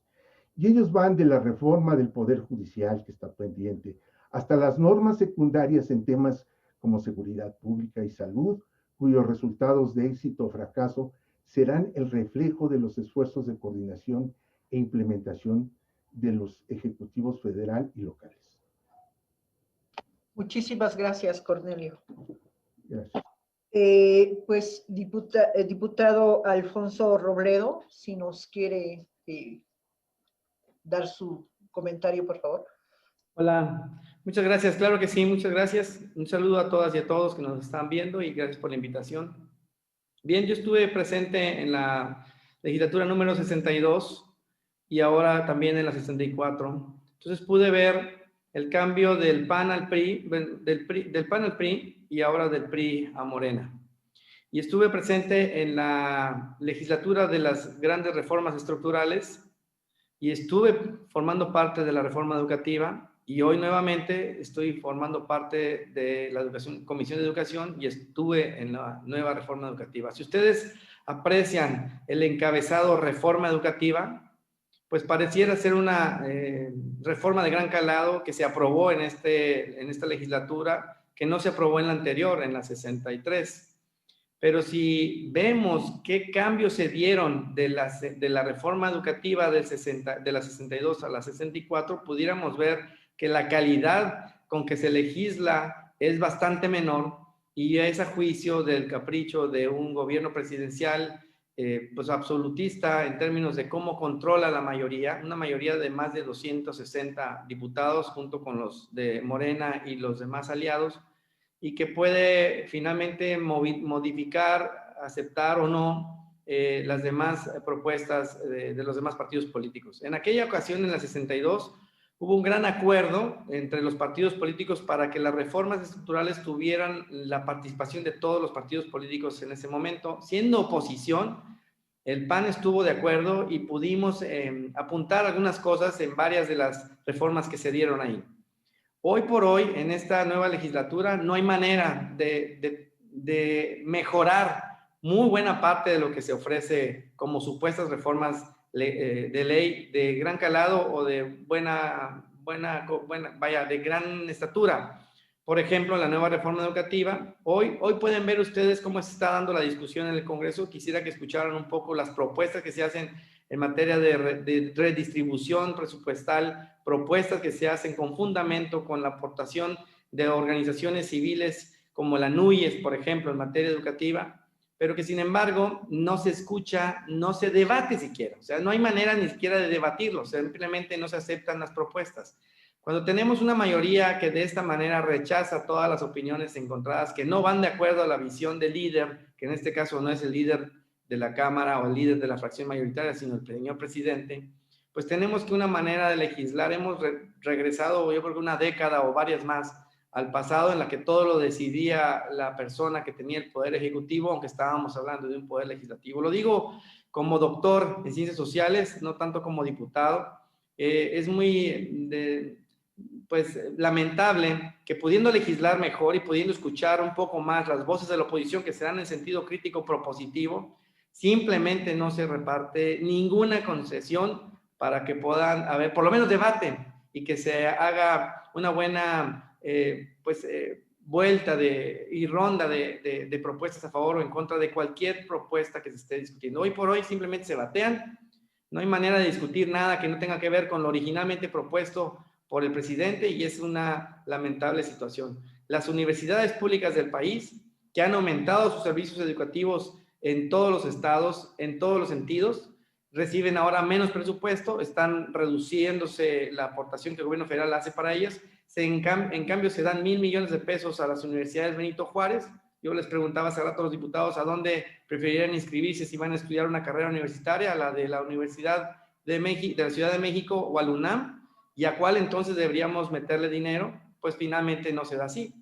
Eso es el tipo de calidad legislativa que estamos teniendo, aunque se aprueben más iniciativas del presidente, pues cómo no, pero qué calidad de leyes estamos haciendo, qué calidad de trabajo legislativo estamos. No es porque sean más importantes los temas legislativos. Estaba viendo lo del salario mínimo en la frontera norte, pues la verdad quedó mal, es casi inaplicable la manera de conseguir que haya un aumento un aumento del salario mínimo, pero además convertido con el tema de la disminución de los ingresos, de los impuestos que se les iban a cobrar a los empresarios en aquella parte. Eso fue finalmente imposible de conseguir, y ese es el tipo de cosas que se deberían de ver, además del encabezado de las leyes que se están aprobando, cómo quedan las leyes finalmente, qué tanto bien le hacen al país y cómo se terminan las cosas. En la parte, no sé si ya estoy en tiempo o de qué manera voy. ¿Un minuto? Ustedes han sabido cómo se eliminaron fideicomisos para apoyar la cultura, el cine, el campo, la investigación, toda la parte de la ciencia y la tecnología, todo lo que financiaba el CONACYT está desaparecido. Todo el CIDE, por ejemplo, va a quedar en indefensión presupuestal total, y esto pues pareciera ser en favor de una vacuna que nadie sabe cuándo va a llegar, cómo va a llegar, de qué momento y en qué rubro está presupuestado, porque no viene por ningún lado, pero se autoriza. Estuve en una sesión en esta legislatura donde se autorizaron 50 días festivos más, es decir, el Día de la Lucha Libre, y tuvo votación de los diputados. Entonces, eso le agrega numeralia al hecho de cuántas propuestas fueron aprobadas por unanimidad, sin que eso signifique gran calidad de trabajo legislativo. De hecho, pues, autorizar o nombrar el día fulano de tal como el Día de la Lucha Libre no refleja un trabajo en favor de la combate a la pobreza, la inseguridad, la cuestión de la reactivación económica, la mejoría de la salud en México o sobre todo la educación. Ese es el tipo de comentarios que quiero dar. ¿Cómo se deberían comparar los trabajos legislativos? No tanto en cuanto a números y encabezados de leyes, sino a la calidad en cómo se está legislando por las nuevas mayorías o el nuevo estilo de legislar de esta mayoría que tenemos hoy por hoy en nuestro país. Muchísimas gracias, Alfonso. Cerramos esta ronda con la participación del doctor Martín Vera, por favor. Muchas gracias, doctora. Y saludos, maestros. Pues creo que es un libro muy interesante, y vaya que un libro sobre temas legislativos es siempre muy bienvenido, porque si se hubiera dado este libro y esta reunión de estudiosos del Poder Legislativo a principios de los años 90 o antes de los años 90, habían dicho que era una cosa de locos, que era irrelevante. De hecho, el Poder Legislativo cobra interés a partir del 97, en que se rompe la mayoría del PRI sobre el mismo y se empiezan a formar otras hipótesis de coaliciones y distribución de los escaños. Y por supuesto que se multiplican los planes de estudio en todas las universidades. Hoy día incluso hay algunas maestrías en estudios legislativos, cosa que era impensable, por supuesto, en esos años. Entonces, bienvenido. Creo que el libro da para dos tipos de análisis, el coyuntural y estructural. De hecho, se ha hecho una discusión muy interesante en este momento sobre pues, lo que tiene que ver con los funcionamientos de la legislatura. Y yo quiero aludir a algunas cuestiones estructurales. Yo creo que la situación, el dilema en que se encuentra el Congreso, y que lo plantea muy amenamente Álvaro, que incluso yo creo que te va a tener que reescribir, o por lo menos mandar un anexo a su capítulo con esto de la cartelización del Congreso, porque no está en su capítulo, pero le añade mucho sabor latino. Está muy interesante el tema. Yo que tenemos que verlo también un poco vinculada a la propia evolución histórica de la institución y a la propia evolución histórica de la sociedad mexicana, que has hecho muy compleja y cada vez tiene los ojos puestos de manera creciente y tiene más demandas sobre una visibilidad del Congreso que se ha incrementado pues exponencialmente desde este año del 97 hasta la fecha. Yo recuerdo que algunas sesiones, por ejemplo, del canal del Congreso que se dieron cuando se fundó, apenas andaba en los 10,000 personas de público, y hoy ha llegado a ratings de 50, 60,000. Quiere decir que hay más interés por ver qué pasa en el Poder Legislativo a nivel de la sociedad y a nivel, por supuesto, de los programas de estudios. En este sentido, por ejemplo, pasamos de 300 proyectos en esas legislaturas previas al 97 que veía una legislatura, ahora a más de 7,000 en un año legislativo. y yo veo en las propias láminas de Álvaro que esta verdadera pandemia legislativa o hiperactividad legislativa, algunos llaman diarrea legislativa, podría ser que en un solo periodo de sesiones tengamos más de 10, en el solo año tengamos más de 10,000 propuestas legislativas, mitad iniciativas de ley, mitad y proposiciones con puntos de acuerdo, que hace prácticamente imposible transitarlas en las comisiones y los comités, y bueno, produce un fenómeno, como lo decía el diputado Robledo, de pérdida, de masificación de la legislación y pérdida de la calidad legislativa, que es un tema de verdad muy relevante. Yo creo que en ese sentido siento que estructuralmente, porque el Congreso finalmente no se le había tocado desde 1936 hasta el año 2012 que se expide el nuevo reglamento interior de la Cámara de Diputados y la Cámara de Senadores, se ha dado una gran dispersión de los procesos técnicos y los procesos legislativos que no están bien sincronizados. Yo recuerdo que en algún momento el Centro de Estudios de las Finanzas Públicas, todo el mundo conoce, digo, la gente que está viendo esta transmisión en las universidades, el público conoce, pues como documentos relevantes de informes de rendición de cuentas del gobierno, por ejemplo, la cuenta pública, o los informes parciales de revisión de la Auditoría Superior de la Federación. Pero algún día el Centro de Estudios de las Finanzas Públicas hizo un conteo de cuántos informes recibe la Cámara de Diputados en un año y calcula que recibe más de 350 informes de dependencias y entidades de toda la administración, porque en cada reforma que hay en las leyes los diputados le meten ahí un transitorio donde dice y manden información anualizada del desempeño que tienen, pero ni siquiera ellos saben que reciben esos informes, que la mesa directiva los turna en automático a los centros de estudio o bien a las comisiones que corresponda, nadie les analiza, que no hay capacidad técnica para hacerlo porque las comisiones tienen un número de asesores muy, muy modesto, y que además no tiene la metodología ni la técnica para procesarlos y hacer de esto, por ejemplo, un ejercicio de evaluación de las políticas públicas a la que está facultado conforme a su reglamento interior y conforme a la propia Constitución General de la República. Yo diría que por lo menos en este caso habría que tomar como experiencia quizá, por ejemplo, para un poco equilibrar este ritmo tan vertiginoso de presentación de tantas iniciativas que parece que se van a desbordar en esta legislatura, quizá tomar por ejemplo, un poco el ejemplo del Bundestag, en donde hay un órgano que filtra las iniciativas y solamente permiten que pasen al pleno aquellas que tienen pues viabilidad presupuestal, viabilidad técnica, viabilidad administrativa. O el caso de las plumas azules que solamente conocen de Chile, que hace un poco este ejercicio. En el caso del Congreso Mexicano, los centros de estudio de la Cámara de Diputados y el Instituto Belisario Domínguez, me parece, perdón, con todo respeto a los compañeros que forman parte del instituto, pero a mí me parece un poco, entiendo muy bien la dinámica, pero que no tengan facultades para incidir en el proceso legislativo o que no hay órganos para alimentar técnicamente estas iniciativas, y creo que es una falta que debemos superar. Tomemos como ejemplo que solo el Congreso norteamericano tiene 3,000 asesores con formación de maestría y doctorado que coadyuvan a la asesoría legislativa. Y en el caso de la Cámara de Diputados solamente hay, me parece que 42 plazas de servicio y de carrera, y bueno, 10,000 iniciativas, más 500 diputados más todo, vamos, con 42 personas en el servicio de carrera. Yo creo que es una laguna que se debe subsanar en el futuro próximo para mejorar esto que preocupa tanto de la calidad legislativa, ¿no? Yo ahí lo dejo como una aportación. Gracias, gusto saludarlos. Muchísimas gracias, Martín. Bueno, pues tenemos solamente una pregunta que nos ha llegado desde el CESOP. De alguna manera ya le han dado respuesta a Alfonso y el doctor Vera. Dice así: llama la atención el contraste entre el número alto de iniciativas presentadas frente a los dictámenes aprobados respecto de asuntos de mayor importancia. ¿Qué refleja esto? ¿Un buen desempeño del Poder Legislativo o la aprobación de asuntos del interés del partido mayoritario?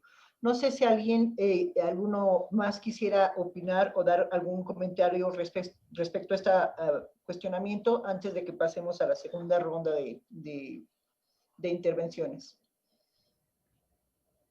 Bueno, pues tal vez agregar, Adriana, que pues no siempre es deseable que se apruebe todo y que el Congreso no podríamos verlo como una empresa que tiene entradas y salidas, y mientras más salidas produzca, más productiva será.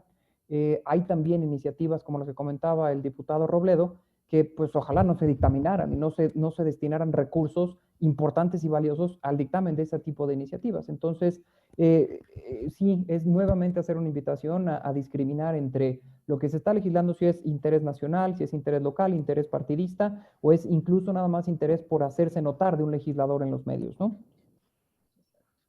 ¿Alguien más? Adelante, Álvaro.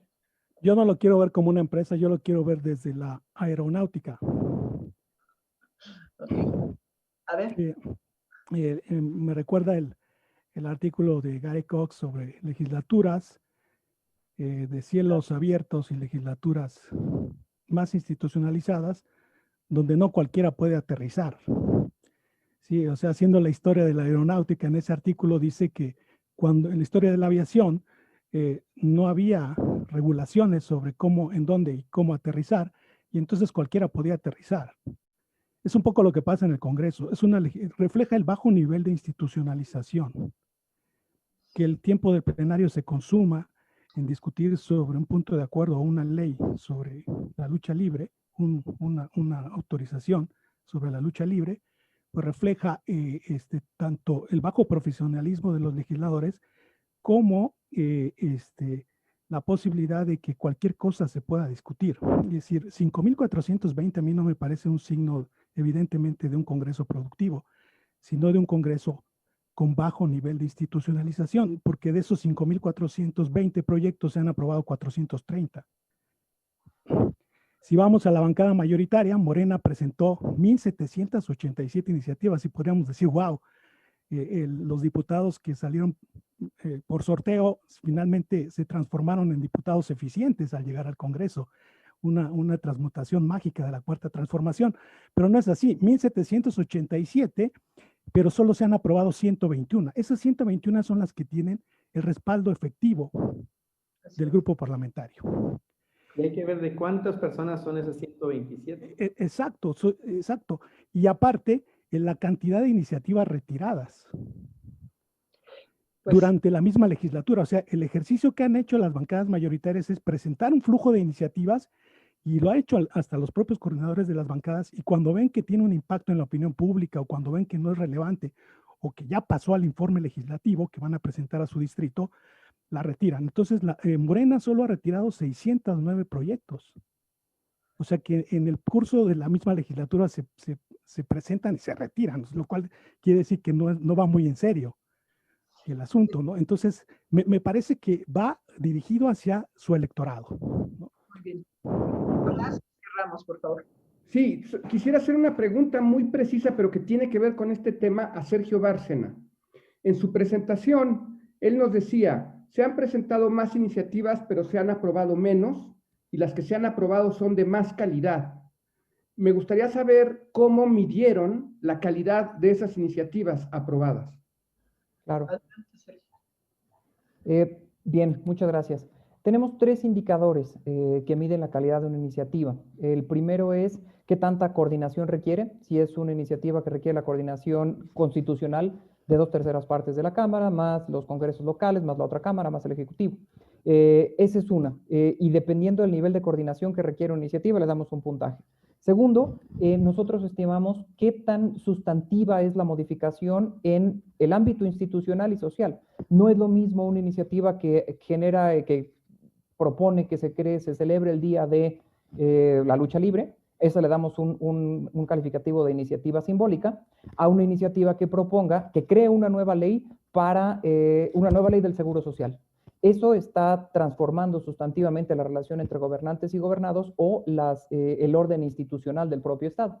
Y el tercer rubro que nosotros consideramos en Buró Parlamentario es nosotros evaluamos qué tantos segmentos legislativos se intenta cambiar. No es lo mismo modificar un párrafo a modificar todo un artículo o 2 o 5 artículos. Entonces son esas 3 cosas las que nosotros evaluamos y las combinamos para decir qué tan relevante es una iniciativa de ley. Y sí, recientemente, en efecto, tenemos menos dictámenes, pero se han concentrado en temas más importantes. ¿A qué se ha debido esto? A lo que decía el doctor López Lara. El Ejecutivo ha usado a su bancada en Morena y a sus aliados como los legisladores que han promovido esas iniciativas relevantes. Claro, gracias. Y bueno, habría que cerrar con el comentario que hizo el diputado Alonso, que no porque impliquen fuertes cambios quiere decir que sean iniciativas de calidad. Bueno, vamos a pasar a la segunda pregunta de esta mesa, y ahora sí yo creo que nos toca como de minuto y medio. No es cierto, pero digamos 2 minutos, máximo 3. Tiene que ver con la pandemia por COVID-19 que ha obligado a las legislaturas y en particular a las cámaras del Congreso mexicano a buscar mecanismos para dar continuidad a los trabajos parlamentarios y ejercer sus funciones constitucionales mediante formas innovadoras como el uso de tecnologías remotas. La pregunta es, ¿cuál es, en la opinión de ustedes, la respuesta que han tenido las cámaras frente a esta coyuntura por la pandemia, y cuáles deberían de ser las principales acciones a implantar para optimizar el trabajo parlamentario? En el mismo sentido, ¿qué actividades se están realizando o deberían de realizarlas y los legisladores para estrechar su vínculo con la ciudadanía en el contexto de la emergencia en materia de salud? En esta ocasión le voy a dar la palabra a Irma Canter porque... Y nos vamos después porque ustedes acaban de intervenir, ¿de acuerdo? Se las doy después a ustedes, Sergio. Irma, por favor. Gracias. Bueno, realmente en términos de la productividad, lo que estábamos hablando, lo que se estaba discutiendo es que tanto en la Cámara de Diputados como en el Senado de la República, durante la pandemia realmente se presentaron un número bastante extenso de iniciativas, ¿no? Estas iniciativas que se presentaron suman alrededor de 2,000 iniciativas que se pueden clasificar en 3 tipos. Unas son aquellas iniciativas de carácter meramente administrativas, que son las menos, son alrededor como de 500 iniciativas. Las otras son reformas a leyes secundarias y reformas constitucionales. Yo cuando vi este dato de iniciativas que se habían presentado, realmente me impresioné, porque se presentaron a título individual en un periodo de pandemia, ¿no? De estas iniciativas, pues se han aprobado muy pocas. La calidad de las iniciativas, lo que se estaba comentando hace unos momentos, realmente no las hemos medido, por lo menos en el área del Instituto Belisario Domínguez, pero sí es un trabajo bastante productivo el que han realizado las y los legisladores. Estas iniciativas que se presentaron versan o abordan temáticas referentes al momento que estamos enfrentando, tienen que ver con adiciones a las leyes, a la ley de salud, con modificaciones a la ley del Seguro Social, también se vinculan con cuestiones sobre derechos humanos, y se vinculan también o tienen que ver con una cuestión que durante la pandemia se ha dejado un poco de lado, pero que tiene un peso, que tiene una importancia relevante, como es la seguridad pública. Otro elemento que también, otro punto que se ha abordado en las iniciativas que se han presentado es lo que tiene que ver a la regulación del trabajo vía remota de los diputados y de las y los diputados y de las y los senadores, ¿no? Que esto no está regulado y entonces hace que las sesiones que se puedan llevar o que los acuerdos que se puedan tomar en las comisiones ordinarias o en el pleno, pues no tengan validez jurídica. Irma, te voy a tener que decirte a poquito tiempo, tenemos poco tiempo. Ah, bueno. Entonces, también durante la pandemia se aprobó una reforma que se aprobó en materia de paridad de Géneros aprobó y se publicó el decreto que reforma 7 leyes para prevenir, sancionar y erradicar y tipificar como delito la violencia política en contra de las mujeres. Un decreto de suma importancia y la reforma a estas leyes pues es también de suma importancia porque permiten garantizar la participación política de las mujeres sin violencia, ¿no? Una constante a la que que nos hemos enfrentado y se han enfrentado las mujeres es que su participación en la política, en la vida pública, no ha estado exenta de este tipo de violencia. Yo nada más quiero comentar una cosa que a manera de parlamento abierto, pero bajo la modalidad a distancia, se organizaron distintos foros, distintos eventos, ¿sí? Que han sido muy importantes, porque esto ha permitido, en definitiva, dar a conocer cuál es el trabajo que se está realizando desde el Congreso de la Unión y además se han abordado temas fundamentales. Ahí ya termino. Muchísimas gracias y disculpa, pero como ya tenemos poco tiempo, Cornelio, por favor, es tu turno. Bien, hablando de las respuestas, diría que han sido lentas, que el día de antier, por primera ocasión, pudo sesionar el Senado a distancia.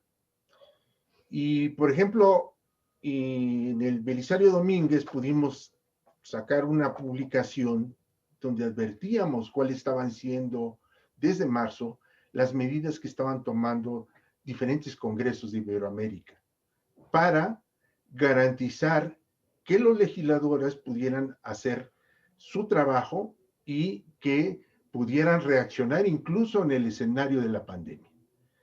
Entonces, diría que los retos por hacer hacia adelante están, uno, en terminar de garantizar que puedan hacer su trabajo como legislativo sin contagiarse. Ni ellos, ni los legisladores, ni sus asesores. Y segundo, que será muy importante trabajar en cambios para estrechar los vínculos con la ciudadanía, con la agenda ciudadana en diferentes modalidades. ¿En qué estoy pensando? A mí me resulta bastante fuerte estar escuchando que las legisladoras y los legisladores están trabajando, por ejemplo, en la materia de género, y vemos que en los resultados de la política pública, cuando unas mujeres en Cancún señalan que no están siendo satisfechas sus demandas de justicia, como política pública, hay intervenciones de gobierno estatal que les disparan.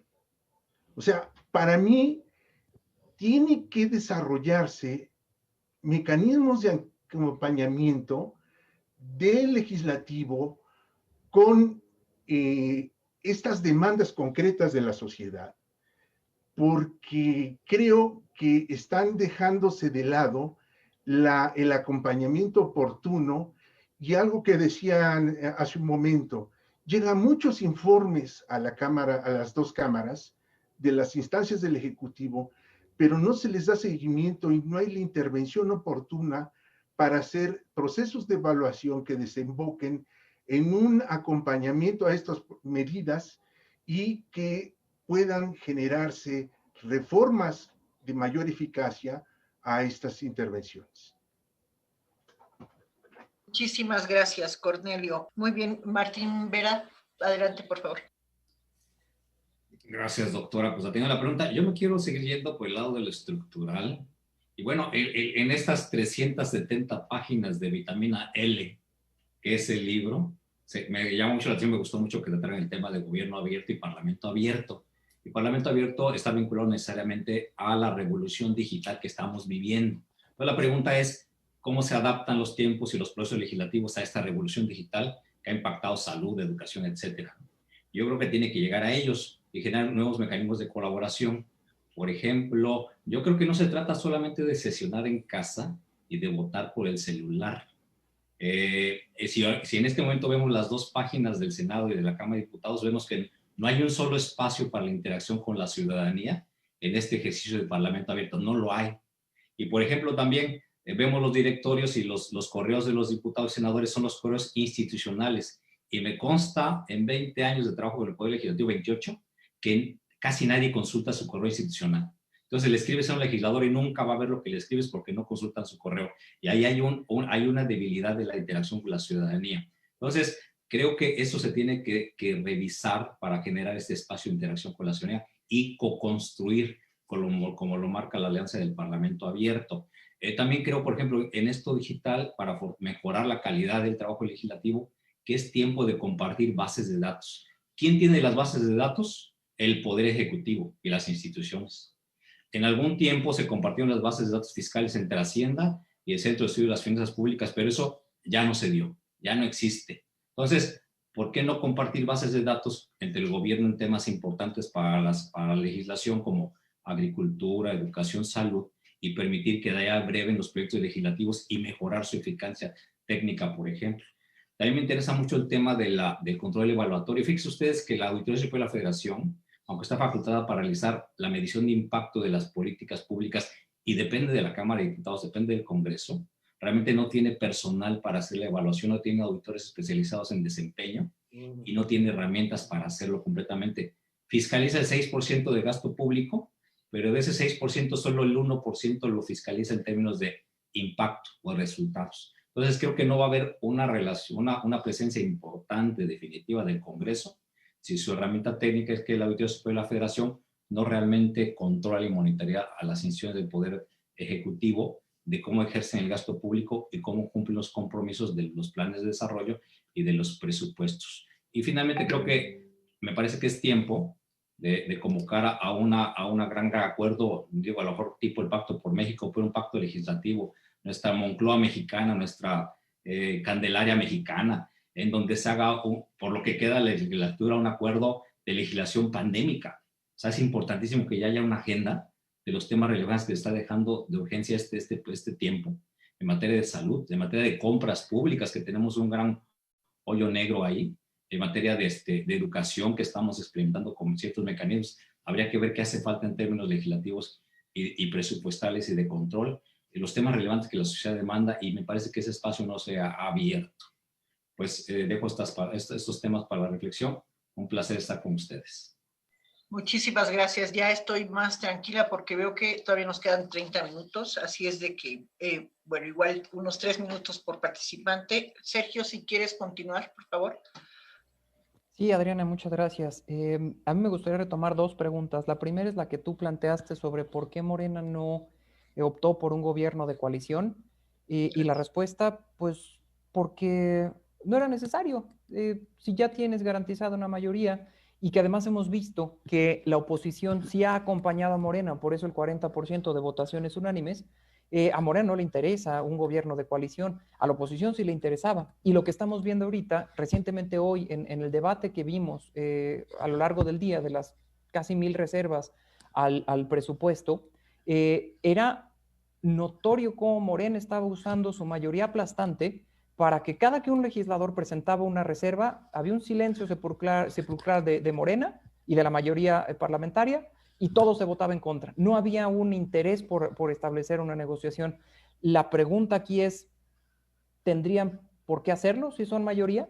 Yo creo que lo deliberativamente correcto es que sí, pero lo políticamente viable es que no. Al menos eso es lo que hemos hasta ahorita estado notando en las discusiones plenarias. Y es un uso de lo que decía el doctor López Lara, del cártel legislativo, en este caso, para que no se oiga tan mal, el leviatán legislativo, como lo decían Gary Cox, y finalmente están haciendo uso de eso, que no, nosotros tenía mucho tiempo en México que no notábamos algo así. Ahora, en cuanto a al nivel de institucionalización, que es algo con lo que yo concuerdo, la Cámara de Diputados aún está en proceso de institucionalización. Fíjense que al 28 de julio de 2020 contamos 4,400 iniciativas. Bien, de esas, 550 fueron trascendentales, de acuerdo al indicador que comentamos hace un momento con el doctor Loza. Bueno, hubieron más iniciativas retiradas que iniciativas importantes. Eso significa que los legisladores no están legislando para hacer cambios y buscar cómo beneficiar a la sociedad o a la nación de la que dicen ser representantes, como lo comentaba el doctor Loza. Al contrario, están haciéndolo por después buscar espacios de candidaturas, promoverse dentro de sus partidos. Es decir, la competitividad electoral ha incentivado esta hiperproducción legislativa de proyectos y productos que lo que se busca no es otra cosa más que con fines testimoniales. Esa es una característica. Y la tercera pregunta, que era la que comentaban hace un momento sobre qué se ha hecho en términos de, bueno, después de la pandemia. Miren ustedes, nosotros hicimos un conteo de las sesiones ordinarias que tuvieron en comisiones. Y en el segundo año el legislativo hubieron 320 sesiones de comisiones ordinarias. De esas 320, 164 en la Cámara de Diputados, el 51%, fueron en formato virtual. Es decir, la Cámara de Diputados parece ser que se adaptó muy bien a la contingencia, e incluso podría decirse que produjeron muchos predictámenes en esas reuniones virtuales. Sin embargo, la cosa está una vez que se está intentando regresar al formato de si es virtual o si es presencial, ¿y qué pasó con esos predictámenes? Pues en realidad no pasó nada. Se dispendiaron recursos deliberativos que después no terminaron en negociaciones que fueran aprobatorias. Entonces, ¿hacia dónde va, me parece, el Congreso con esta reflexión? Concluyo. Número uno, que Morena está haciendo uso de su mayoría, y es un uso que no está beneficiando a la deliberación. Está haciendo una mayoría impositiva y una mayoría que, por el hecho de ser mayoría, incluso ha llegado a violar normas. Y eso es algo que a mí me parece, una cosa es que es una mayoría democráticamente electa, que lo es, pero otra cosa es que es una mayoría que aplaste la institucionalidad, y eso sí es peligroso. Y en segundo lugar, lo que estamos viendo es que parecía el Congreso, sobre todo la Cámara de Diputados, dar trazas de estarse adaptando correctamente a la pandemia. Sin embargo, va más allá de esto, y aquí voy con lo que decía el doctor Vera. Va más allá de simplemente votar por teléfono y verte en Zoom para discutir temas de comisión. Tiene que ver con no reducir Parlamento abierto a que lleguen unos cuantos especialistas y expertos y entonces externen su punto de vista y la mayoría no le haga caso. Tiene que ver con que los ciudadanos tengamos vías para que antes de una votación le digamos a nuestro diputado: oye, tú me habías prometido esto y estás a punto de votarlo, no se te olvide que tu promesa de campaña fue esta. Eso sería benéfico para la representación política, me parece. Muchas gracias, Sergio. Antes de darle la palabra a Álvaro, nada más un poquito sobre mi pregunta, y tiene que ver con esto de, es que no lo tengo muy claro, pero en realidad Morena no tuvo la mayoría, o sea, la mayoría la tiene con los partidos que llegó a las elecciones. Entonces me pregunto, ¿qué partidos son estos? ¿Son satélites? ¿Son sandía? Es decir, ¿qué está pasando? Aquí no me queda claro. Si fueran partidos diferentes, tal vez hubiera tenido que recurrir a un gobierno de coalición. No la tengo clara, pero por ahí iba la pregunta. Para reflexionar, o no sé, a lo mejor solamente son mis fantasmas. Pero bueno, continuemos. Álvaro, por favor. Sí, muchas gracias. Bueno, tratando de contestar un poco a esta pregunta que formulas, Adriana, pues en realidad claramente son partidos satélite, y la perspectiva es ampliarlos en 2021. Y cartelizar quiere decir que esos partidos satélite forman parte de el control que establece la mayoría dentro de la Cámara. Por ejemplo, a esos partidos se les ha compensado con comisiones, con presidencias de comisiones importantes, que quizá no hubieran alcanzado compitiendo solos por la representación en las comisiones. Entonces, esa ha sido una forma de mantener unida la coalición. Ahí hay un actor estratégico que se ha movido pendularmente a lo largo de todas las legislaturas desde su existencia, que es el Partido Verde Ecologista de México. Bueno, no cabe hacer el recuento, creo que todos lo tenemos en la mente cuando decimos verde. Sabemos que puede aliarse con cualquier partido que tenga posibilidades de ejercer el poder dentro del Congreso. Y entonces aquí lo importante ahora es analizar si esas mayorías pueden calificarse como eficaces, porque uno de las preocupaciones cuando se discutía sobre el gobierno sin mayoría es que el el gobierno sin mayoría era ineficaz, que no producía los consensos necesarios ni los cambios buscados por las agendas de los ejecutivos, y que producía una cierta parálisis o estabilidad de las políticas, yo preferiría llamarles. Yo prefiero un gobierno de ese tipo, digamos, un gobierno interpartidario donde haya esos controles y diversidad de propósitos, y que las políticas sean más estables. Porque, por ejemplo, grandes cambios legislativos no necesariamente nos proyectan hacia una reforma. Es el caso de la educación, es el caso de salud en esta legislatura, en donde lo que ocurrió en el tema de educación es una vuelta al statu quo, es decir, fue una reforma para regresar a la historia, y la otra tiene que ver con la reforma en salud, que fue casi un salto al vacío, con una nueva organización del sistema de salud que no ha terminado de cristalizar en un sistema de salud eficiente. Por último, quisiera señalar que la transición hacia el Congreso virtual, hacia la legislatura digital, es una tendencia que se ha acelerado no solo en América Latina, sino en diversas latitudes del mundo, y que es una tendencia a la que México está llegando tarde y mal. Por poner en comparación y citando un poco lo que las investigaciones que han hecho el maestro Cornelio y otros investigadores del centro Belisario Domínguez, como el doctor Mandujano, pues tenemos que en Argentina, por lo menos desde en marzo, empezaron con la discusión de las sesiones remotas que echaron a andar hasta mayo. El caso de Brasil empezó a sesionar desde marzo. Digamos, ahí hay dos cosas a considerar: los aspectos normativos y los aspectos tecnológicos. En el aspecto normativo, creo que el aprendizaje que podemos obtener de otras legislaturas es que en algunos casos no ha sido necesario reformar el reglamento para poder sesionar virtualmente y organizar digitalmente la legislatura, sino que se han generado una suerte, como en el caso de estos países, un protocolo de sesiones remotas que se echan a andar, o de sesiones híbridas que se echan a andar ante emergencias sanitarias u otro tipo de situaciones de emergencia reconocidas constitucionalmente. Entonces, me parece que ese es un aspecto fundamental. ¿Qué se puede regular en ese protocolo? ¿Cuándo y cómo citar a sesiones virtuales? ¿Bajo qué reglas? Algunos estarán presentes en la sesión y otros estarán siguiendo la sesión en forma remota. Un acuerdo económico que se ha tomado es que si el tema que se discute es educación, los miembros de la Comisión de Educación son los que preferentemente deberán estar en el Pleno, además de los integrantes de la Junta, etcétera.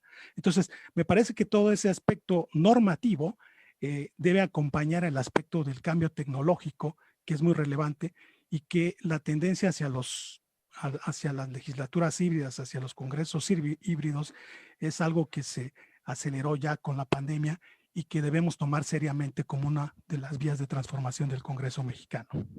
Muchas gracias, Álvaro. Diputado Alfonso, por favor.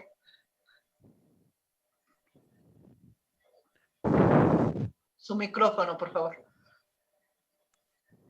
Tiene cerrado su micrófono. Gracias, otra vez. Bien, pues, bueno, prácticamente sí ha llegado una modalidad distinta que es este tipo de tecnología aplicada. Yo acabo de hacer una pausa hace un momento pues para estar al mismo tiempo en sesión haciendo una reserva y bueno, pues finalmente estar platicando desde Nuevo León, allá en la Cámara de Diputados. Pero tiene mucha razón cuando se comenta que se tiene que ver, por ejemplo, también que el Parlamento abierto pueda ser más incluyente y que sea muy sencillo de entrar, que sea además más difundido, porque luego se enteran muy pocos de que va a haber un espacio de Parlamento abierto para hablar de ciertos temas, que se determine poder participar inclusive a distancia, ahora que esto pues ya se está haciendo parte de la normalidad de cualquier sesión como esta misma, y que en la retroalimentación de los diputados con sus distritos o con su trabajo legislativo siempre haya una medición. Y me gustó mucho entonces el trabajo de buró parlamentario. Estoy seguro que si esta medición fuera institucional, permanente, sistemática, a partir de que llega cualquier diputado a la Cámara, y que fuera algo que los electores puedan estar observando en tiempo real, mucho más, si hablaban de las miles y miles de iniciativas que se crearon, yo cuando llegó la pandemia empecé a ver a todos mis compañeros del PAN y de otros partidos entregando cualquier cantidad de iniciativas para la salud, de lo que se les ocurra, y era un poco más mediático que técnico. Era un tema de estar en la ola, de estar haciendo algo por la gente a partir de iniciativas que luego no resolvían gran cosa o eran más buenos deseos que otro tema. Después los partidos empezaron, bueno, las bancadas empezaron a organizar mejor, empezaron a tener iniciativas más técnicas que políticas y empezaron a hablar del presupuesto, empezaron a hablar de los fondos, empezaron a hablar de la necesidad de equipamiento y bueno, también posturas políticas para tener pues una salida más adecuada y más objetiva sobre las respuestas que cada fracción quería ofrecer a esta coyuntura, una coyuntura de salud que luego se hizo económica y empieza todo el mundo otra vez a proponer el ingreso básico universal para las mujeres jefas de familia y el fondo del desempleo y dinero para regalar, que esto es más mediático que algo que vaya realmente a resolver la situación. Sin embargo, hoy en la hechura del presupuesto sí hubo propuestas muy bien planteadas, sí hubo trabajo de muchos organismos técnicos y muchas organizaciones sociales y civiles muy ad hoc a cada uno de los temas que estaban tratando, en temas de cuestión ambiental, en temas de cuidado del agua, en temas del campo, en temas educativos, en temas que tienen que ver con seguridad. Había pues posiciones de las fracciones a partir de opiniones técnicas y creo que pues eso tampoco se aprovechó. Creo que lo de buró puede ser una opción para que podamos tener una especie de mejor rendición de cuentas permanente y que los diputados se sientan obligados, ahora que hay reelección, a entregar resultados más tangibles. Puede haber diarrea legislativa, yo creo que siempre la va a haber, pero puede haber dentro de esta diarrea opciones importantes de cambios de leyes. Lo mejor sería cambiar el reglamento, que las tecnologías de la información se aplicaran desde siempre, no solamente para la sesión, sino también para dictaminar, que pueda hacer esto más ágil desde las sesiones y que podamos tener este tipo de situaciones donde hay sesiones maratónicas de 3 días como la actual, mucho más ágiles, pero además mucho más sencillas de seguir y muy apreciables en la parte de los contenidos que se discuten. Muchísimas gracias, Alfonso. Nos queda la participación de Nicolás. Quiero hacer nada más unos comentarios que hizo el público y tal vez hasta puedas darles respuesta, Nicolás. Viene una pregunta desde la Cámara de Diputados. Dice, la mayoría que tiene Morena en ambas cámaras ha presentado cambios tan importantes como la desaparición de fideicomisos y fondos, la falta de transparencia en el proyecto de presupuesto, la baja de salarios de los funcionarios públicos, la desaparición de algunos OCAS, la ampliación de facultades y atribuciones del Ejército y la Marina. Esto es un ejemplo de que se han enviado al diablo las instituciones como la expresión del interés del Ejecutivo. Otra pregunta que viene del INAP dice, ¿son de calidad legislativa la falta de transparencia en la asignación del presupuesto para los sectores salud, educación, para los fondos de contingencia y para la ciencia y tecnología? Luego, un comentario del CESOP. El hecho de crear muchas iniciativas o mayor productividad fue parte de una campaña en medios para evaluar legisladores. Además de que muchas consultorías se dedicaron a calificarlos, así muchos legisladores se dedicaron a crear iniciativas de calidad. Y finalmente, desde la Cámara de Diputados nos dicen, la Comisión de Estudios Legislativos juega un papel importante en el proceso legislativo. ¿Creen que una comisión homóloga en la Cámara de Diputados podría contribuir a ello? Nicolás, por favor. Gracias. No sé si pueda responder estas últimas preguntas. Quiero decir, a manera casi de breves flashazos, algunas cosas en relación a la primera pregunta que nos planteaste y luego a las que han ido surgiendo. En relación a la experiencia legislativa durante la pandemia, me gustaría hacer solo referencia a una experiencia incluso personal, que sin embargo creo que es muy significativa y por eso la quiero compartir. a mí me interesó darle seguimiento al proceso de selección de aspirantes a consejeros electorales nacionales, que empezó con el trabajo del Comité Técnico de Selección que integra la Cámara de Diputados. Ese comité técnico hizo distintos tipos de evaluaciones, empezando por un examen estandarizado a quienes se apuntaron para ser consejeros, y su trabajo terminó integrando quintetas para que la Cámara de Diputados de esas quintetas votara por quienes serían los consejeros. El proceso se interrumpió cuando empezó la pandemia y se retomó posteriormente. Yo estaba dándole seguimiento, llevo tiempo trabajando ese tema, y unos días antes de que comenzara la pandemia, hice una solicitud de información a través de los procedimientos de transparencia, y cuando empezó la pandemia, esos procedimientos se interrumpieron. Hubo 3 prórrogas de la interrupción a las solicitudes de información de la Cámara de Diputados, y tiene muy poco que esa interrupción concluyó, pero quiero decir, sin ningún atisbo de moralismo, que primero se abrieron los bares que los procedimientos de transparencia del trabajo en la Cámara de Diputados. Y creo que eso solo exhibe la manera en que se ha utilizado la pandemia por algunas instituciones políticas, por algunos actores políticos en particular, en función de sus propios intereses y conveniencias. Y en este caso, limitar los procedimientos de transparencia es algo que venía bien.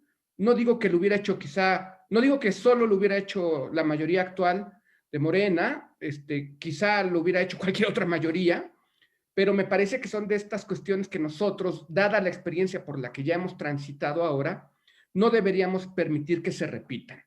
Es decir, no puede ser que una gran cantidad de actividades se estén retomando y haya procedimientos tan básicos como los de transparencia que al amparo de la pandemia se interrumpan. Entonces, eso es lo primero que quería decir, como algo que tiene que ver con el funcionamiento cotidiano, en este caso, de la Cámara de Diputados, para un proceso tan trascendente como la selección de consejeros electorales. Y luego, algo que quería también señalar sobre los partidos políticos en la Cámara de Diputados y particularmente los partidos pequeños aliados ahora a Morena. Yo sí creo que hay partidos propiamente satélites, incluso hechizos. El nuevo PES me parece que es un caso ejemplar. Prestó completamente las siglas para que se registraran candidatos de Morena como candidatos del PES, y una vez que pierde el registro, depende totalmente de la operación en campo de sus aliados políticos y del propio PES, y seguramente seguirá rindiendo servicios a Morena a cambio de beneficios. Pero creo que hay otros partidos, como puede ser el caso del Verde, que ya lo mencionaba Álvaro, pero yo pensaría particularmente en el PT, que también han sabido moverse en alianza con las nuevas mayorías y sacar ventajas. Y creo que el episodio que presenciamos hace poco, en donde el PT trató de controlar la presidencia de la Cámara de Diputados, no debe verse como una cuestión anecdótica o un capítulo más en las aventuras del diputado Noroña, sino que expresa la manera en que ese partido se mueve, la manera en que acumula recursos, fuerza, pone fichas, negocia, gana. Y creo que lo vamos a ver en el 21, quizá con candidaturas propias fuertes, respaldadas por Morena, para gobiernos estatales, para diputaciones y ya en una dinámica más bien local, para diputaciones locales y municipios. Y bueno, yo esto es lo que quería decir de las preguntas anteriores, y mejor dejo a mis colegas que contesten las últimas que nos hiciste, Adriana, porque a mí en lo personal ya incluso se me olvidaron. Bueno, pues muchísimas gracias. Voy a hacer un pequeño resumen de lo que aquí se ha abordado. Se me quedan un par de preguntas en el tintero del público. Espero que se las puedan dar respuesta para la siguiente sesión. Bueno, aquí se ha señalado que en esta legislatura de una nueva mayoría se han logrado reformas profundas, pero no por ello de alto perfil. Se ha avanzado en la agenda de género, la forma en que se ejerce el poder de las mayorías ha tomado una forma de legislatura cártel.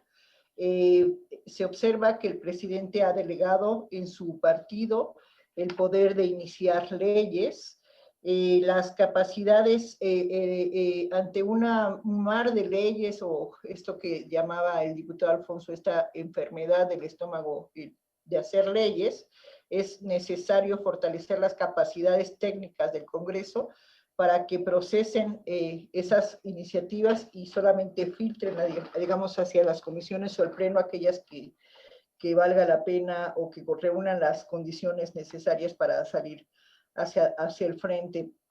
Se ha avanzado en acuerdos para operar a distancia en estos contextos de pandemia, pero no se ha logrado una interacción con la ciudadanía, por lo tanto, este concepto de parlamento abierto, pues, queda un poco trunco. Se ha observado la necesidad, nos comentaba el doctor Vera, de que en estos momentos haya una mayor cooperación entre el Poder Ejecutivo y Legislativo, de manera de que si el Poder Ejecutivo concentra, digamos, la información, pues si de la administración pública pudiera compartir sus bases con los legisladores, tal vez pudiera haber un mayor control sobre diversos aspectos de la administración pública. Se ha hablado de una propuesta de convocar un pacto legislativo para legislar en varios temas que han surgido ahora en la pandemia, por ejemplo, temas de salud, como el comercio en confinamiento, la educación, etcétera, en los cuales hemos entrado, pero pues sin tener ninguna normatividad por ser un suceso inesperado. Hemos visto también que, digamos que la legislatura muestra fenómenos, pues tal vez novedosos, como los partidos, pues los partidos sandía o partidos satélites, que no precisamente, bueno, habría que pensar en otro evento sobre qué son los partidos políticos hoy en día, y bueno, pues qué hacer para que tengamos partidos como estos que habíamos imaginado con la teoría democrática. La Cámara de Diputados se ha adaptado bien a la contingencia, y con todo, pues todavía hay aspectos que resolver, por lo que la transición hacia los congresos híbridos ha llegado, y bueno, pues es un tema de agenda que tendremos que darle atención en breve. Bueno, pues yo con esto termino la mesa. Quiero agradecer a los participantes que nos han acompañado. Me ha gustado mucho, me pareció muy dinámica. Espero que ustedes también. Sí. Quiero agradecer a los organizadores, al Instituto Belisario Domínguez del Senado de la República, al Centro de Estudios Políticos, de Estudios Sociales, perdón, y de Opinión Pública de la Cámara de Diputados, a la Asociación Mexicana de Estudios Parlamentarios y al Instituto Nacional de Administración Pública por la organización de este seminario. Asimismo, quiero invitar al público a que nos acompañe el próximo 26 de noviembre en la cuarta y última mesa de este seminario, que se titula Temas Fundamentales de la Agenda Legislativa, y que forma parte de la tercera parte, la cuarta parte, valga la redundancia, del libro Transición y Cambio Político en el Congreso Mexicano, que está muy interesante, como ustedes habrán escuchado, y que les invitamos a leer, y es todo por hoy. Muchísimas gracias y buenas noches. Gustazo, buenas noches, hasta pronto. Gracias. Gracias. ¿Sabes cómo funciona el Congreso en México? ¿Sabes cuáles han sido las principales contribuciones del Congreso al desarrollo de nuestro país durante los últimos años? ¿Sabes cuáles son los retos más importantes que enfrenta el Congreso en el contexto actual? Para responder estas preguntas, el Instituto Belisario Domínguez del Senado de la República promovió un amplio debate sobre estos temas. Como resultado, acaba de publicar el libro Transición y Cambio en el Congreso Mexicano. El libro surgió de la necesidad de apoyar el proceso de transición y cambio que ha vivido nuestro país a partir de 2018, especialmente el trabajo parlamentario. En su elaboración, participaron expertos en temas parlamentarios del propio Instituto Belisario Domínguez y de las instituciones de investigación y educación superior del país más prestigiadas, como la UNAM, la UAM, el ITAM, el Tecnológico de Monterrey y la Flaxo México. El común denominador de estos expertos es que son todos ellos miembros de la Asociación Mexicana de Estudios Parlamentarios, la AMED. El debate se organizó en torno a 4 ejes: la democracia y el Congreso en el México actual. 2. El análisis del trabajo parlamentario en la nueva normalidad. 3. La optimización del trabajo legislativo en el Congreso mexicano. Y 4. Temas fundamentales de la agenda legislativa. Para actualizar este debate, el Instituto Belisario Domínguez, la AMED, el Centro de Estudios Sociales y de Opinión Pública de la Cámara de Diputados y el Instituto Nacional de Administración Pública hemos organizado un seminario sobre la transición y el cambio en el Congreso mexicano. Un espacio para analizar el camino recorrido, desentrañar la compleja realidad actual y discutir sobre el futuro de la vida parlamentaria. Acompáñanos los días 29 de octubre, 5, 12 y 26 de noviembre por las redes sociales de las instituciones organizadoras y por la señal del canal del Congreso. Transición y cambio en el Congreso mexicano, un debate actual y necesario. Te esperamos.